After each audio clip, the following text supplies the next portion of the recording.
Marketing in 2025 is wild. Savvy customers spot fake messaging instantly, privacy changes make ad targeting a nightmare, and everyone needs more content than ever. That's why you have to check out HubSpot's new marketing trends report. It doesn't just show you what's changing, it shows you exactly how to deal with it. Everything's backed by research, but focused on marketing plays you can use tomorrow. You ready to turn marketing hurdles into results? Go to clickhubspot.com/marketing to download it for free. Good morning, everybody. Today is Wednesday, April 2nd. I'm John Weigell with Mark Dent, and this is the Hustle Daily Show.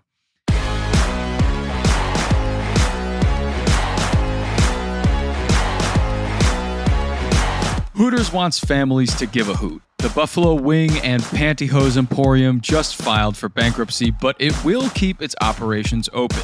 Meanwhile, a shift could happen at the company to make it more family-friendly as an experience for customers. So, what changes is it looking to make, and how did it go bankrupt in the first place? We're going to talk about all that, but let's first give you the hits and headlines in business and tech. To start us off today, some streaming news. YouTube passed both Netflix and Disney last month in terms of TV viewership time. We all knew about that, but now analysts are saying it could also pass Disney in revenue this year. In 2024, YouTube generated $54.2 billion in revenue, while Disney Media totaled $59.7 billion. So, Mark, they're catching up. They're absolutely catching up. And I know that YouTube's expenses are not zero, obviously, for all the content that they have on their platform. But I mean, Disney is legitimately a company that sometimes spends like $100 million plus, sometimes a lot more than that on movies. Oh, yeah. Then you just see YouTube where it's like, oh, let's just have people who do podcasts put their video on YouTube and bam, 30 million views. Right. You know, for Joe Rogan or something at least. And it's like, yeah, the revenue's going to come in eventually. Yeah. It just goes to show like how popular YouTube is. And frankly, just how popular it is now for people to just watch like low production stuff that never would have been produced or gotten any views 20 years ago. Yeah, YouTube has really had it in the bag with user-generated video. And not even just the Joe Rogans of the world or the big podcasts of the world generating millions of views, but even just like a random vlogger you've never heard of who gets millions of views per video. Yeah. So the people are watching YouTube, and I would not be surprised when YouTube gets more revenue than Disney Media, especially given all the money, as you mentioned, that Disney spends on like, movies, Disney Plus shows, all that. Yeah. Oh, for sure. Next, it's a big week for OpenAI. Not only is its new image generator available to use for everybody and gaining new users by the million, but the company also just closed one of the largest private funding rounds in history, raising $40 billion and valuing the company at $300 billion post-money. And from there, we move on to another tech company, Amazon Prime Air. Amazon's drone delivery program is back in Texas and Arizona after it was paused in January for a software update to fix issues with the drone's altitude sensor caused by dry, dusty conditions in Arizona. The company plans to deliver 500 million packages by drone each year by 2030, and you can only imagine that they're going to expand to other states in due time. From there, talking about very rich people, a new batch of billionaires just joined Forbes' 2025 list. The 288 new additions, up from 265 new additions in 2024, are worth $2.4 billion on average and collectively bring nearly $680 billion in wealth to their new exclusive club of over 3,000 billionaires. Mark, it's an alarming amount of billionaires in this country. It isn't an alarming amount of billionaires. And look, it's too much money for anyone to have. Let's get that out there first. Exactly. But the fact is there's 288 new additions coming on here like in a year. Is $1 billion mark that big of a deal anymore? If you go back, when we just think of inflation, $1 billion now is the equivalent of give or take $500 million in the late 1990s. I didn't see anybody celebrating the $500 million club in the 1990s. I think this exclusive club needs to have higher standards, frankly. Yeah, maybe we're getting into the more $50 billion club nowadays. I know, which is sickening. Don't get me wrong, but... Yeah, no, it's sickening. But, when Elon Musk can just throw $30 billion to buy his own company again, maybe it isn't as much as we think it is. Yeah, exactly. I think make it the $2 billion club at the least, perhaps. Yeah, at least. I agree. And finally here, amid speculation of a ban coming, TikTok's shop feature is still dominating the market. An average of $32 million is spent on the platform every single day. In terms of social shopping, they're way ahead of other platforms like Temu, Amazon, Meta, and Pinterest. So you gotta wonder if that raises any stakes for the potential ban.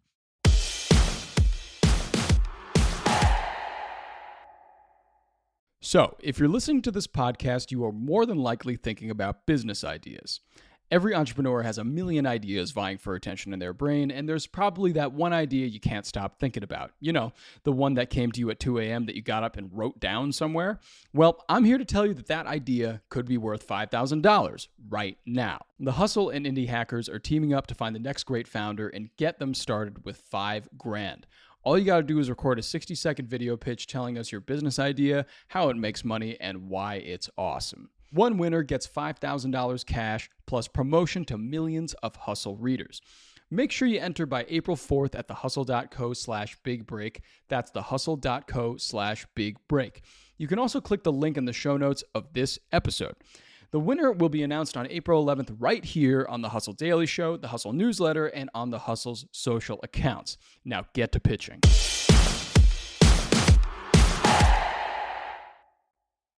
And on to the main story today. Hooters, which is a 90s and early 2000s sensation, is currently in the pits of bankruptcy, and now they're looking to make a surprising strategic shift in hopes of keeping the lights on. So, Mark, first up here, can we talk about the details of this bankruptcy filing and kind of what led up to this point? Yeah, it's not like a typical bankruptcy filing. It is typical in the sense that we have a legacy, medium casual type of restaurant facing financial troubles, which has been like in the headlines and on this podcast fairly consistently over the last couple of years. Mm-hmm. What's different about this is that it's a purposeful sort of bankruptcy that's happening because the ownership of Hooters is changing hands. Yes. A couple decades ago, the original founders of Hooters sold out to private equity, as many people do. And, come to find out, private equity wasn't the best caretaker of an organization, as tends to happen sometimes. Uh-huh. And now a group that includes the original founders, they now want to get Hooters back. They want it back under control. So they're going to purchase the private equity Hooters-owned restaurants in a maneuver that involves bankruptcy, but should allow them to keep most open, is what they're hoping at least. Yeah, definitely. And this kind of transfer of power back to the founders means that all of the restaurants will be deemed as franchises. And this doesn't even affect all the operations happening outside the US. Like, this transfer of power really just concerns the US-based locations. And, Hooters kind of fell on hard times like every other fast casual restaurant did in the past few years. You and I, Mark, just a few weeks ago talked about the downfall of TGI Fridays, who filed for bankruptcy last year. Yeah. Other companies like Red Lobster. And it's really been a long list of companies post-pandemic that have just failed to succeed in the restaurant space since that. And Hooters seems to be just the latest victim of that. Yeah. And, they got into some of this trouble themselves. One reason, and this is from Bloomberg, who interviewed some of the founders about a week or two ago, I think, before any of this news kind of happened.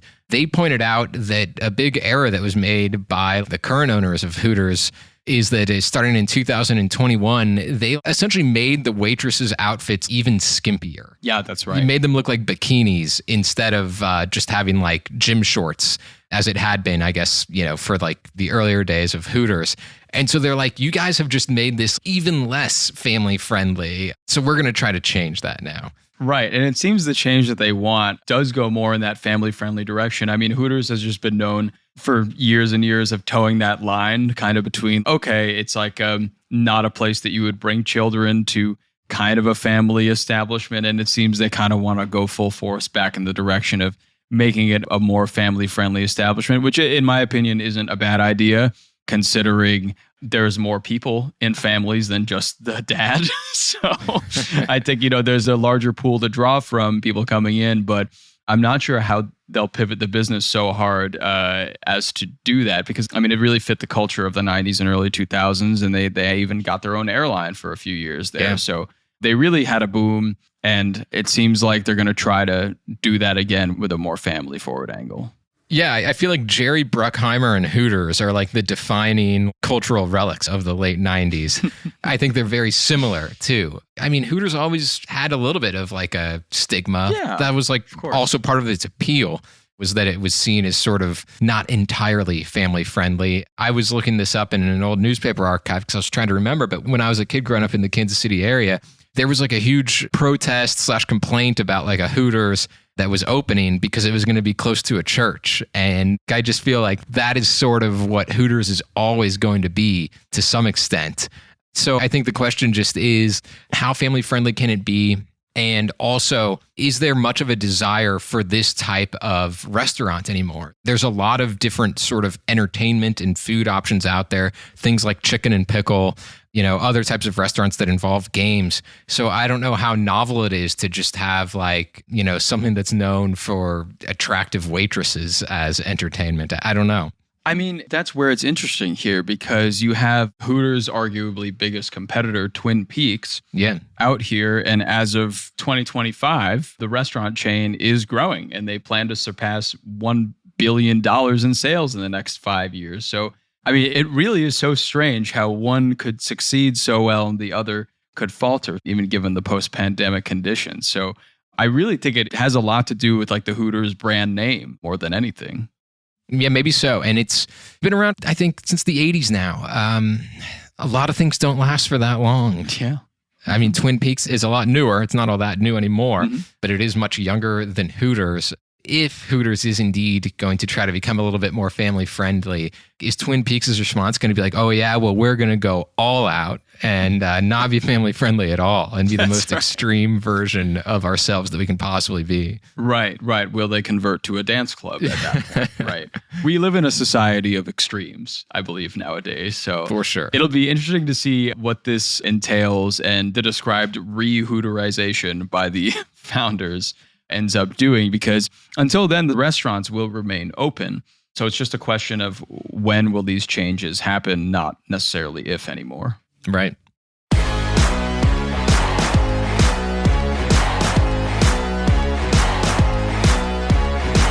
All right, and that's going to do it for us today. Thanks for tuning into the Hustle Daily Show.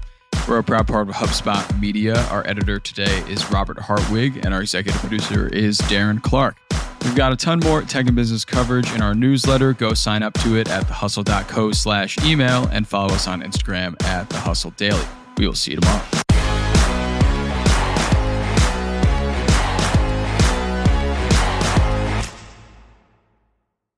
Hey, everybody. I've been listening to this awesome podcast lately. You know it. You love it. My First Million, hosted by Sam Parr and Sean Puri, is brought to you by the HubSpot Podcast Network, the audio destination for business professionals. My First Million features famous guests like Alex Hormozi, Sophia Amoruso, and Hassan Minaj, sharing their secrets on how they made their first $1 million and how to apply their learnings to capitalize on today's business trends and opportunities. Talk about somebody that's really in the now. They had on Mr. Beast recently, and Mr. Beast talked about his origin story and how he made his first $1 million and how you can make anything go viral if you really try to do it, which is a great listen. So I would definitely recommend checking it out. You can catch all the recent episodes whenever you want, and you can listen to My First Million wherever you get your podcasts.